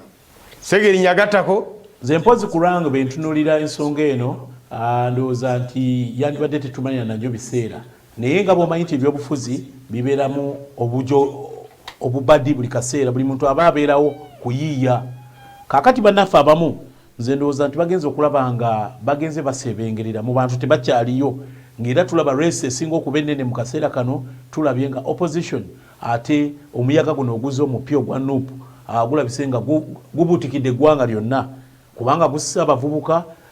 kyekiri ku mimwa gy'abantu kakati bano bannaffe abamu bagenze ne batula ne balaba nga tebakyali very popular jjukira ebizibu byonna ebibaddewo tubadde tulaba electoral reforms ezibadde zigenda mu maaso ne bayita ebibiina byonna okujja okubaako endowooza ze boogera ku mateeka gano agagenda okubanga gakufuga okulonda. Nope tebazze kubanga babadde bapya naye bannaffe bano aba UPC ate bwe batuuse okubabuuza ku mateeka gano ebigambo bedda babyogera babirya buli bababuuza ati kiki kye mwagala ekituufu nongosereza zino. Twalabye nga president wa UPC yaze yekka teyazeeko wadde secretary general teyazeeko naki ebintu bino obedde engeri gyabyogeramu nga engeri yakyesirikidde bamugamba nti oyagala kiki kyoza okkiriziganya n'ennongosereza zino zonna zetwogerako wammanga kale nzikirizaganya nazo ate sikkiriziganya nazo namuga nti mwami Akina tuwe position y'ekibiina nga ggwe mbwenewe tukyatudde tukyetegereza namuga nti akakiiko kali mu kufundikira twagala genda kola submission oba kugenda ku floor ya parliament tetuyina budde mutuwa obudde obulala. So generally ngamba waliwo zibayita political gimmicks nga oli ayagala bwagazi kulaga nti nange wendi ku frustrating system naye kino ekyogaa nti okyokwekawasa kala nti kale myufu yaffe sigwe mulama mu kaseera kano webagwe lwaffe tusigala ku kyasimbo nolwekyo ze ngamba kana akasonga katono nnyo akandibadde katatumalira biseera nakuleeta ku debatinga wano kubanga kiraba n'omuto bw'ogamba nti kisumuluzo kitegerekeka bw'ogamba nti baasi etegerekeka nti eno yoono n'olwekyo ekyo si kinunya nnyo mpozi mwami Ssenkubuge mulamwa guli gwe twatandise nagwo ogw'etteeka ly'ebigezo UNEB bill egenda mu maaso n'okulumya abantu omutwe tubadde tugikubaganyako wano ebirowoozo naye abantu abasinga obungi balabise nti babadde tebanaba kutegeera nnyo contents ziri mu tteeka lino nga buli mwaka ensonga y'okubba ebigezo ebadde ekutte wansi ne waggulu. Tulabye abayizi ab'ekibogwe ennyo mu kaseera kano nga ekintu ky'okusoma kigenze kiruzinga value. Omwana naga nti yafunye niye ogenda omugaa nti wandiika ebbaluwa esaba omulimu nga tasobola nagiwandiika. Bino byonna byaffectinze mu tteeka lino era tubadde tulamu conflict of interest nti waliwo akawayiro akakwatagana ku board UNEB board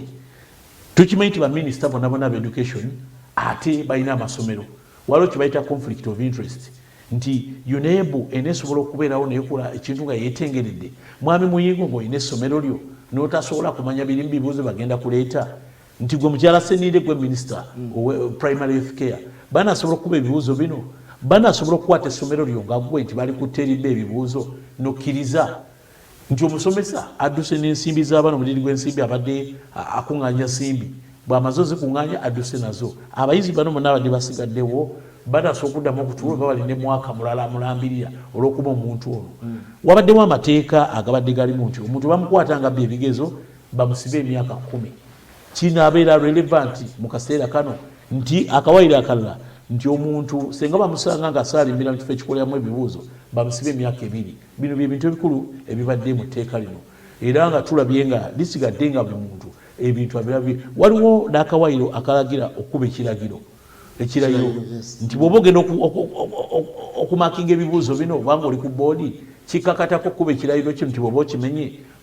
amateeka kyagagenda okuba nga gakwata. So bino bye bimu ku biri mu tteeka lino erigenda maaso n'okutunuulirwa kuba ebigezo liyamba segirinya etteeka liyamba oba teriyamba kubanga sokolireko maliro na kino mbalinyala discussion yeeyo Robert Mutebigoddako mugateko negye wabadde sebo nga mwekubye ebifaananyi ne his excellence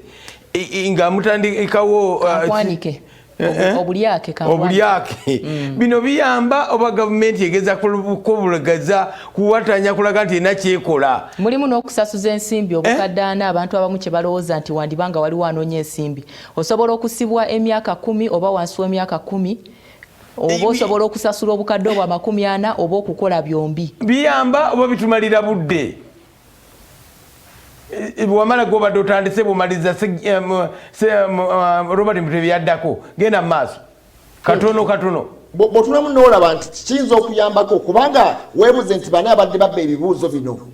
waliwo kye bayise impersonation nti omuntu singa abeera nga si yeggwe naye n'ojja n'otulira omuntu yenna okukwatako emyaka 10 gino gye bagenda okuba nga bakusiba naye ng'ebibuuzo bino okusinga bibadde bibbibwani era nake tebadde muneebo mwennyini abantu abasinga tebadde bajje kopi zino ne bagendanga maaso kubanga baziguza abantu ab'enjawulo kitegeeza nti UNEB eyinza okuba ekuza ekintu kino kituufu etteeka libadde kadde nnyo libadde likoleramu ebigezo 1983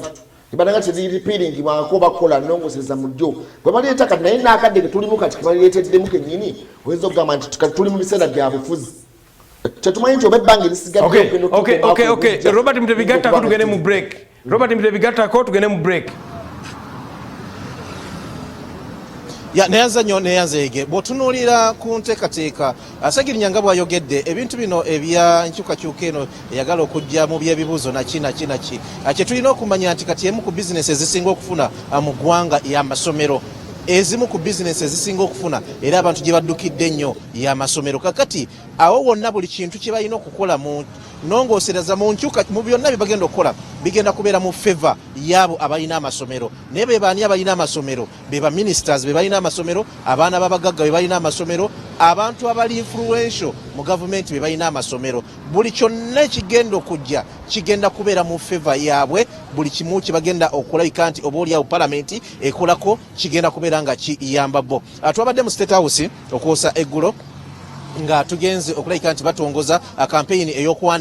eyokwanika abali benguzi oba abakenuzi nebingi ebyabaddeyo president ekimu ku byayogedde ebintu ebimu ku byoluyinza okwogerako ebiyinza okuleetawo essuubi mu ggwanga Uganda yagambye nti mu mwaka gwa 1982 ekimu ku bintu ebyafuula NRA kyeri nenyikira mu bantu kyali kyakuba nti bakozesanga mazima era najjayo ekyokulabirako n'agamba nti waliwo ekifo ekimu gye baali abasirikale be oba baali bano babasatu ne bagenda maaso n'okulabika nti balina abantu be batta nga banywedde bwe batta abantu nga banywedde abasirikale mu kiseera ekyo baali bayeekera ne babatwala mu kooti nga ye chief justice president nga chief justice mu kiseera ebyo ye yali akulira abayeekera kakati kooti yaabwe ey'abayeekera oba oliawo ne bayita mu mitendera egy'enjawulo okubawa justice Jim Muhwezi mu kiseera ekyo yali munnamateeka gwe balinawo asomye ku mateeka n'abagamba nti bano abantu basaana kusayirwa kibone kyakufa kubanga bossi be basse naye ekintu ekyababadde mu mbuto kyekyasse omwenge gwe banywedde gwe gwasse president n'akiwakanya n'agamba nedda ye yanywedde omwenge muntu era babateeka ku firing squad ne babakuba amasasi ne babatta ekyo yakireetedde ku kinga agamba nti kati justice system judiciary mu kiseera kino erina obunafu obunafu obwo bwe buleetera abantu okugenda mu maaso n'okubeera corrupt n'okulya ssente babawa beyiro buli kaseera abagagga tebasibwa n'ebiringa ebyo n'agamba nti ye awagira n'etteeka ery'oku abantu bw'abassa omuntu attibwe so nga kitegeeza nti abantu bano abazizza emisango nga gino babeere mu makooti bawoze paka lasiti era ekyo kyayagala yabasabye omuntu alina emisango gy'azizza agende mu maaso n'okusibwa agende mu maaso n'okusalirwa agende mu maaso n'okugibwako ekyo kyababbye kubanga yaleese n'etteeka liri erya Old Testament erya anayi for anayi n'agamba nti kati kyetulina okukola obbi obuwumbi 10 komyawo obuwumbi 10 bakusibeyo n'ebbanga singa kino kinaagenda maaso kubanga yalaze nti omukyala Nakalema amwongedde amaanyi era yakyogedde Lunyenga ne Grace Akulo waali akulira Saidi n'agamba nti anti-corruption najijja ku Saidi kubanga Saidi yalina emisango mingi gyekwasaganya egy'abatemu egy'ababbye enkoko naki neŋŋamba gino emisango egirimu abantu abagezigezi kanjiteeka eno bakole ki bagirondoole era n'abawa ne ku bukodyo balina okukozesa okukwata abakenuzi nze ndowooza singa kinaagenda maaso ne wavaawo embeera y'ebyana n'abaana kaweefuba ono ajja kubeera oba oliawo n'ebirungi byaleeta mu ggwanga Uganda studio mbalinyala Ssegirinya amaliriza ensonga eyo kuba bwe tudda nkomawo na Fede oba waliwo akadakika kamu Ssegirinya yogeraku ku nsonga eyo ensonga y'okulwanyisa enguzi mu ggwanga ffenna tumanyi gyeva era teri muntu mu Uganda atakiwulirangako naye kiina engeri gye bakibeautifyinze bannaffe naddala bagenze maaso n'okiganyulwamu mu luzungu waliwo gye bayita bribery ne wabeerawo corruption ne wabeerawo gye bayita embezzlement ne bagiyita mismanagement of funds abantu ne bagamba theft naye nga kitegeeza bubbi bino byonna bagezaako kubeautifyinga oba bagezaako kugonza n'omuntu oyo abaze ekisooka president bino byatongozza teri kipya mu matu gaffe sente zibadde zibbibwa naye baakira ne bateekawo obukiiko bokka kubanga ogimu ku mirimu gya palamenti waliwo gye bayita oversight ogenda maaso n'okwekenneenya ensimbi naye ekyebuuzibwa obukiiko buno bwateekebwawo ripooti ze bafulumya zitunuulirwa akakiiko ka public accounts committee karekomendinze abakungu bangi nnyo ba public servants babenga baba interdicting nga babaze bali mu kunoonyereza naye ripooti bazifulumya zifuluma twala ba banka ripooti ekwatagana ku Bank of Uganda engeri abakungu abavayo okwenyigira mu kugala banks ensimbi ezabulankana ensimbi z'omuwi w'omusolo akakiiko akakosasi ripooti yo bagifuluma bagiadoptinga akakiiko ebbanga likamala nga kesoni kagenda nebungereza kavayo ne alipoota enambulukufu erina omuntu gwe yalumika nti ono yalya ssente ono yakola bwati tebyavaayo mu kaseera kano n'abamu ku bakungu byasuubiriza abali mu nteekateeka eno kati bavadde ne gaheedi bye bagenda okwesimba ku bubaka mu bitundu bye bakiikirira ekirala tubadde nga tukiraba lunyi abantu abali implicated oba aba accounting officers ate ne bakira ne bamukwasa ministry endala ekyo waliwo atakiraba twalaba yali president yali addressinga Kerry eggwanga ku ngeri y'okulwanyisa enguzi mu budget eri eyaggwa bwe yavaayo n'ategeeza nga IGG by then mukyala muli agonja ng'ofiisi ye bwetasobodde kuperforminga agenda musaako abantu abalala nekirabika nti offices ate nazo bagenze bazinafuya okiraba offices ezina zandibadde zikola omulimu guno buli kaseera solicitor general afulumya report IGG n'afulumya report ne batandika okujja okunoonyereza ku bali b'enguzi naye bikoma ku mimwa lwafuuka na luyimba ati is very normal practice now kakati awo yalya sente yali azaabidiba teri bantu kyebakolebwa bateekawo commission of inquiries ne banoonyereza twalaba nga ne IGG mabega yavayo n'agamba nti sometimes yesanga nga ali mu kafu waliwo bayita ba big fish abatagambwako sente zitambulira mu bantu banene n'owulira nti sente baz mismanagement abaddewo okukyankalanya sente obuwumbi 2 bwabuze naye n'obuuza nti ki ekigenda okuddako abantu abo tebaba implicatinga kooti zennyini zino waliwo ze bayita execution courts njagala tufune omukisa njana kwa kyokulabika ekisookerwako nedda sigenda kukkiriza kuba kyakulabirako tulina okuwumulamu ku dakiika eno bwe tunadda tugenda kudda ate nabwire fedde ng'atandika entegeka okwetegekera akalulu ka 2021 ndabanga aba NUP abaleese eryanya epitirivu tosesetuka tukomawo.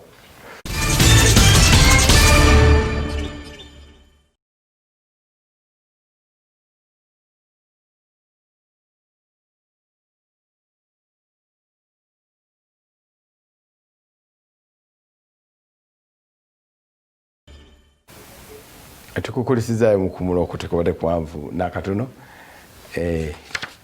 abantu bebusiro ab'ensagu abe kamirangoma awo wabeerawo mugga ab'enakawuka tubagamba mwasuze mutya mujabako gyonna ajja mutuusaako engalo olunaku olwaleero ate omwami Lawrence n'abuuza ku beebuwekula North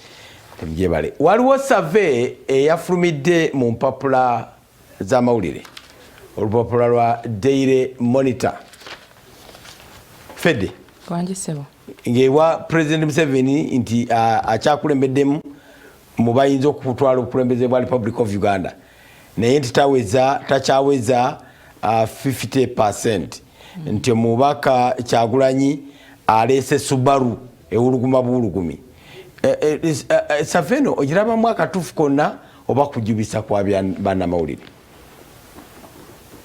Save eyinza okubeeramu obutuufu n'obulimba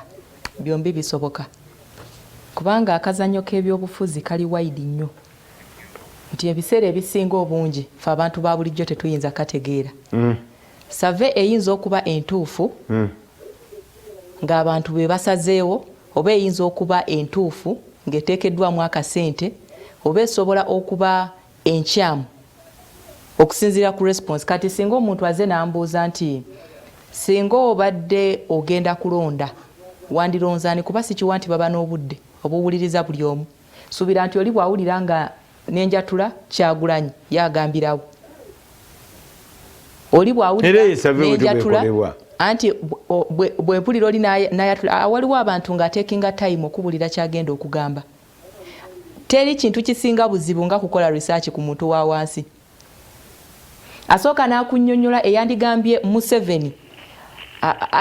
ayinza okusoosa erinnya Museveni naye nga wakati awo abadde agala kwongerezaawo naye enguudo mbi naye ebyensoma naye ebyaki akomekereze ng'oba agamba Besigye naye tojja muwa attention kubanga you don't have that time. Robert Mutebi waliwo survey eyafulumye ojogerako ki?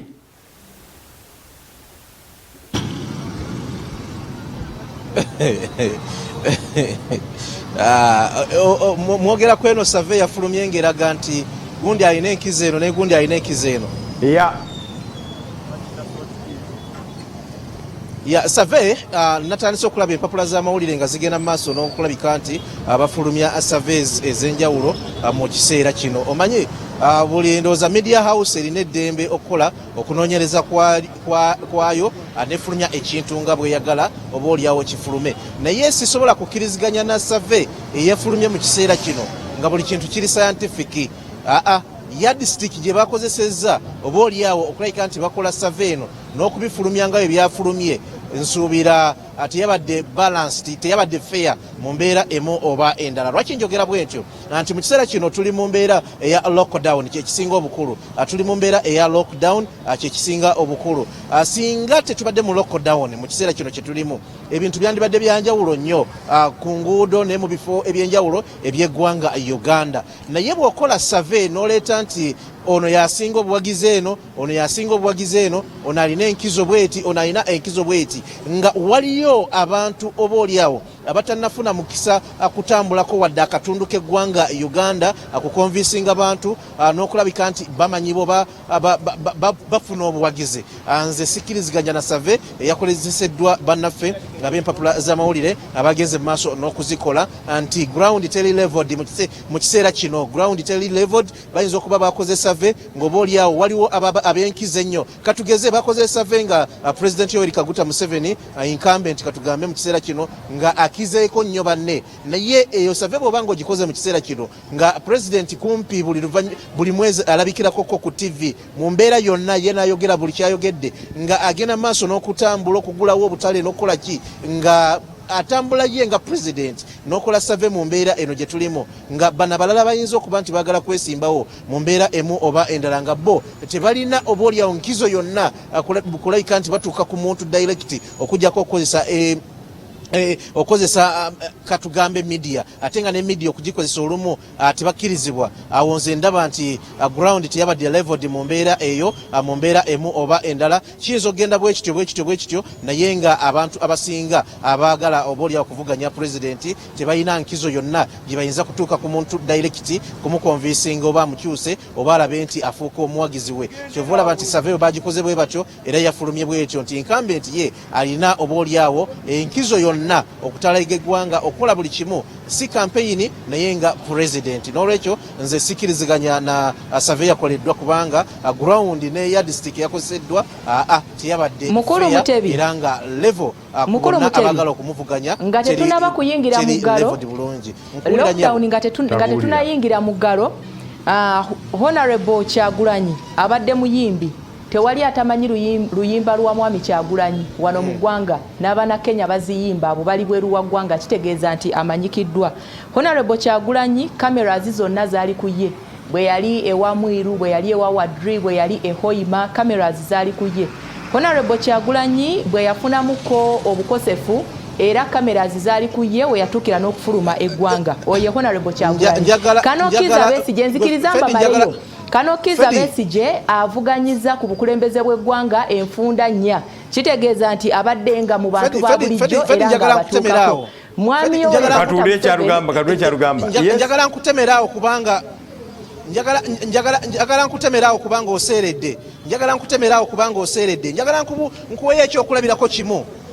Uganda bw'ebanga egenda kusamba Nigeria tubeera n'ekinyegenyege tubeera mu mudu ya mupiira ebirala byonna bisirika nga tuli mu mudu ya mupiira bwe bategenda kusamba naye nga Uganda Cranes gyeri tewabeerawo kinyegenyege tewabeerawo mudu yawula omuyimbi ayimba ng'omuyimbi yawula noono omuyimbi azze mu byobufuzi ensonga yange kandiguse bwe anti temugipasivinze bulungi you're quoting me wrong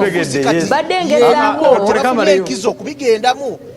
ayinza okuba ayimba nga bamumanyi naye nga bamumanyi nga muyimbi nga tebamumanyi nga tannajja eno ku kino kati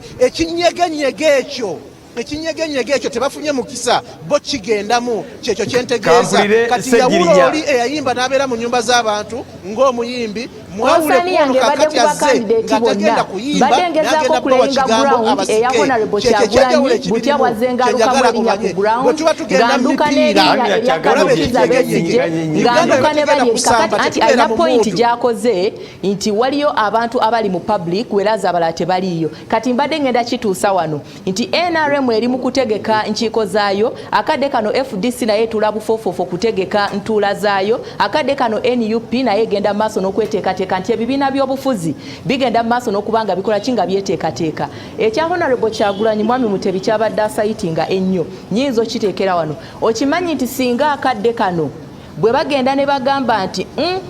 Fede abadde mu kibuga bagenda kugamba oli Fede owa Salty okitegeera nti eyo identity kati saawa zinene omuntu ne bwawulira olugambo okuva ku neighbor nga tannakifuna kuva mu kamwa ka Honorable Kyagulanyi nti agenda kwesimbawo era yeebuuza nti Honorable Kyagulanyi omuyimbi ngezaako okulaga kalandira kajenvuddewo omuntu wagezaako okumwogerera sikiriziganya naawe n'omulundi n'ogumu bayinza okuba bamumanyi ng'omuyimbi abaddewo ng'ayimba ng'akola buli kimu naye alina okugenda nga munnabyabufuzi eyayambudde ekyambalo kino eky'omuyimbi eyayambudde ekyambalo kya MP w'ekisaidi eri eyayambudde buli kimu n'agenda n'ekyambalo kakati ng'ekyomuntu ali national agenda okusaba kalulu kali national agenda mu bantu okubasika okudda ku saidi ye eyo ye ground gye gambye etali leveled kwe bakoledde survey zaabwe kugenda katale kasubi tafunye mukisa kugenda mu bantu kakati ebintu tobigerageranyiza ku muntu kubeera mu nyimba bigerageranyize ku muntu agenze mu bantu abasabye manifesto ebyo byagwawo kakati okola survey nga tomukiriza akulabika nti naye agenda ate afuneko ku bantu ababuulira kyagenda okukola eyo survey teba ntuufu oba toli mwenkanya ground teba leveled ekyenyimba mpase girinya halo argument enyumidde nnyo naddala weeri wakati wa baganda bange mukyala Fede ne mukulu Mutebi tulabise nga teri ali willing kulekera mulala naye opinion poll research yakolebwa zibeerawo naye ate si yebe yenkomeredde era ebiseera ebisinga oli bw'aba agikoze asooka na indicating tugikoze mu kiseera kino bwekiti ne bwekiti abantu betwogedde nabo bwe bati bali wakati w'emyaka bwegiti ne bwegiti kakati mu kaseera kano ke tuli mu kaseera ak'omuggalo Bwesenya katono nnyo survey etulumya omutwe yakolebwa bakiraze nti singa okulonda kwali kwa March nga tunagenda na muggalo President Museveni yandibadde nga asinga kusooka togenda maaso okulandukira eno nti ate kuyimba kola kinga tuli na muggalo bakiraze buterevu singa kwali kwa mu March ngegwati ndagenda muggalo President Museveni yali asinga banne by that margin nabo twanga tugenze muggalo kati nga tuogerera kati mu muggalo kati mu kulonda kwenda okubeera scientific etekedde okubeera opinion poll ngandala so kinemena kutwalira budde kutandika kanati bakolanga ayimba ate tuli muggalo kubanga kino bakiraze buterevu nti singa kulonda kwali kwa March before lockdown opinion poll zalaga so sampling ze bakola mwe mwava okunonyereza okune bibaazula ebyo naye kugenda maaso bwelanga tuogera ekirala opinion polls zino oluusi n'abagikoze abana ekigendo lwakyagirese akasuka jinja msaka alabe reply igenda kubeera etya twalaba opinion poll zali mu kaluka America Trump ne Clinton nti ngenkera okulonda kunaabaawo n'empapula zaano zaali zagipiikinze nadda nga zituuse n'okuwandika nti Clinton alinze kulayira bulayizi olwedda akalulu amaze okukakuba ne tulaba nga bazipakula ku street baddamu ate okuwandika omulundi ogwokubiri embeera eno ekiri mu kaseera kano bannayuganda embeera ya covid sijja kulimba emitima egy'ebyobufuzi gibadde gikendeeredde ddala abantu bali mu mbeera ey'okutya bagenda tuzeeyo mu ggalo tebaatuzeeyo tugenda kulya ki enembeera gye tuli actually waliwo n'abantu abagambye nti ffe politics tumukwete tumwagala namwagala kakati tesobola kubeesinga ku kino ekiriwo well of course political wave eri ng'ovudde kufa abamawulire abafollowinga ebintu nga bwe bitambula naye abantu out there they are not even interested in politics abantu babagadde omusomesa gwogadde emyaka 4 emyezi 4 tunuulira omwana w'essomero abadde apulaninga okutuula ebigezo mu kaseera kano abazadde bali mu kulwanagana kunoonya fees omuntu apangisa ennyumba mu kaseera kano ayingidde emyezi 4 atasasula mu kibuga abantu abagoba bizimbe essaawa zino bali mu kunegotiatinga yanga tuddiremu embeera si nnungi oyinza otyo tugamba nti opinion poll eno eri authentic tetujikiriza because tewali level ground akakiiko k'ebyokulonda n'amateeka bwe tuba tutunuulira kati okulonda okugenda maaso waliwo determinants oba ebintu ebigenda okusinziirwako mu kulonda kati we tulaga wano tugenda kutunula regions ez'enjawulo zigenda kubanga zironda zitya tutunuulire age abavubuka abakadde bagenda kubanga balonda batya ne effects of covid-19 zigenda kudamininga kinene nnyo okulonda okugenda maaso ze mba tunuulira kati okulonda n'ebibiina ebiriwo kati bwe tuba twogera ssaawa eno oyinza okubegeraageranya ku baana b'amasomero omwana ng'ali mu class tunula ekibiina nga ekya nuupu ayinza okubeera nga omuyizi omupya ayingidde essomero tugezeyo omuyizi mupya ayingidde senior 3 azze mu makkati ga kibiina awo naye ng'agala kwesimbawo kubeera head girl muyizi mupya mugezi azze naye nga administration yenyini emulaba nti alimu amagezi naye bagezawo okulabika nti bamuziba obutagenda maaso kukola ki kwesimba kuba head prefect oba owa head girl obw'essomero naye ng'ate bamulaba alina ebisaanyizo byonna byonna naye bagezawo okulabika nti tebamuteekawo kubanga essomero alingiddemu makkati senior 3 ebaddeyo abayingira senior 1 senior 2 n'abali mu senior 6 naye ng'ono omuyizi azze abalaze nti alina ambitions na ability okulabika nti akulembera essomero naye nga administration egamba bano abakadde ababeera mu bo lwaki tebabawa omukisa okugenda maaso okuyimirirawo butuna NRM eyinza okubeera ng'omuyizi ayingidde essomero nga famire ye bagagga nnyo ewaka alina buli kimu omwana naye ng'atalina ne backing tebasobola mugoba mu ssomero muzadde we alina akakwate ku minister oba board of directors ab'essomero kati oyo omwana mu comparing n'ono omwana ayingidde senior 3 kati ndozo nkuwa file yo manye nti nupu ne NRM kaseera kano mutwogerera NRM mugagga nupu mwana ayingidde senior nga ayingidde makati naye nga atalina potential n'abito kubanga afuuka omukulembeze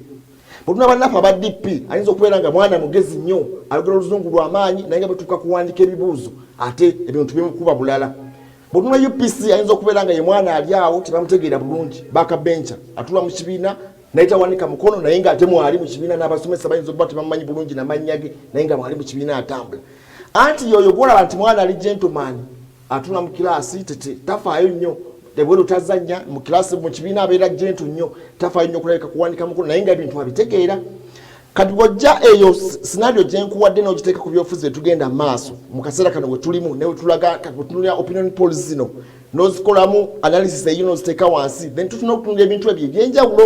ebina okubeera determinants era ebijja abantu okusinziirwako kubanga basalawo ate nekira wamala bwe baba bakola research zino wabeerawo engeri bbiri gye bakolamu research either ng'otuuse ku muntu n'omubuuza oba osobola okuanalyzinga situation eriwo kaakati bwe tuba tunuulidde one way of sampling gye yakozesebwa bw'oba wabuuziza abantu wabuuzizza baawa wabasanze bali mu mbeera ki kubanga mu kaseera kano tewali nankuŋŋaana zigenda mu maaso era nezikuba zikolebwa mu bumenyi bw'amateeka tulaba nga abantu bamenya amateeka mu kaseera kano bannaffe batwana tugambye abanuupu bali suffocated takuba lukuŋŋaana talina kutambula obukofiira nabo babubaganye tebabwambala okusanga ng'oyogera ku byofuzi ebigende wala era etteeka likwata tulabye amaanyi agakozesebwa security operatives agendesa bonna bonna abateekateeka okukola rale consultation ezabaddewo ez FDC mwe bakwatidde Ssemujjuŋŋaana of recent byebimu ku bigenda maaso n'okweyoleka titesobola kukkiriza research ebeekolebwa mu kaseera kano bwewanga tewabadde nkuŋŋaana bantu ki bosinkanye okujja okukola research eno gye tuyinza okuba nti tukkiriza oba tukikaana president okuva etwangira lockdown ye abadde mu free range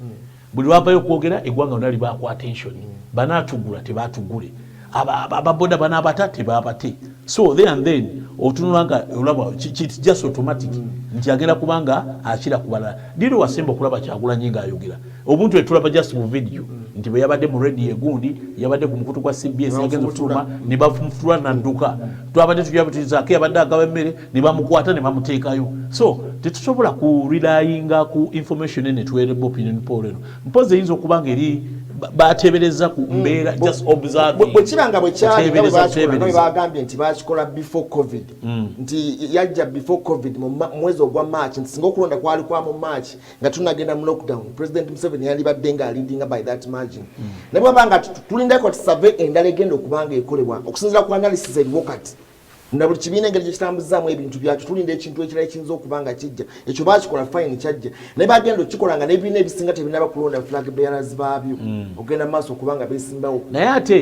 opinion poll eno kyetuyambako etukubira tooki mu maaso oba gye tulaga nti bwe banga twayingira March nga tetunaba kuyingira mu covid era embeera yali nti President Museveni yali asingako kakati ku the prevailing situation mu kaseera kano abantu balina bye balya Sibula Segirinya abantu batya banatugula ddi tuyinza okubesinga ku kino tugana kye kituufu well bandowooza zaffe naye webyo bibadde olunaku olwaleero nze Grace Segirinya tubeebaza bannaffe atula mu kaseera tubajjukiza nti ate temusubwa ku radio tuba tukomawo n'enkuba mpya mukuŋŋaanya twamukyusizaamu twamwongeddemu ebirungo ebirala ku luno tutuukira ddala ku ground omuntu ennyirinyiri yeesimbyewo bw'aba ayogere mubuuze nga tetunnakuwulira ku sooti kubanga radio ekuba eggwanga lyonna nze Grace Segirinya ate katuddemu tusinkane mu mawulire ne programs endala maaso awo nange nze Mamadi Wamala tujja baagaliza akaseera akalungi naye essaawa ya Queen yo bwe bakkiriziddwa okukyusibwa ekyusibwe bagikubeko enfuufu bagyongere awantu wesobola okubanga esigala nga eripresentinga ekitibwa kya Nnaabakyala tusingane ate essaawa ezijjako baagaliza akaseera akalungi Robert Mutebi kasamaleko tukaagala Zanyo neyanzege abalabi baffe mwenna abakereddeko ku tochi mu wiiki ensi n'ensi eri wano ebadde etuyitako ng'etwebaza nammwe mbeebaza nnyo kubanga wano twasimbidde ddala kumpi mu luguudo wakati studio zaffe zitambula tuli flexible nga Salt Media ensi n'ensi yonna etambuza ebigere wano n'abali mu mamotoka ddala batusiimye nti tukola omulimu gwa ttendo mwebale ekutusiima bwetyo bwe tulabise kino tetujja kikola leero ne buli wanaabangawo ensonga etwetaagisa okugendera ddala ku kifo tugenda okubanga twogerako atujja kubeerayo ng'ate tuli live mwenna abwe tugenze maaso n'okubaganya ebirowoozo nammwe abatulabye naawe Charles James Senkubuge weebale ate kutukwasaganya kubanga abasajja b'okwasaganya muliro mwereere olunaku olulungi nze ngenda kuddamu basinkana ku ssaawa 5 ne lockdown experience mubeere bulungi mwera Fede ebyobufuzi bikute wansi ne waggulu naye kyembadde ntegeeza nga ngezaako okugeraageranya emirandira gy'abantu bano ba presidential materials bembadde njogerako lwaki ndeese Mwami Kyagulanyi ng'omuyimbi ne muleeta nga eyali ewa Wadri ewa Mwiru ehoima n'awalala nti ebiro ebyo byali biro byakwetaaya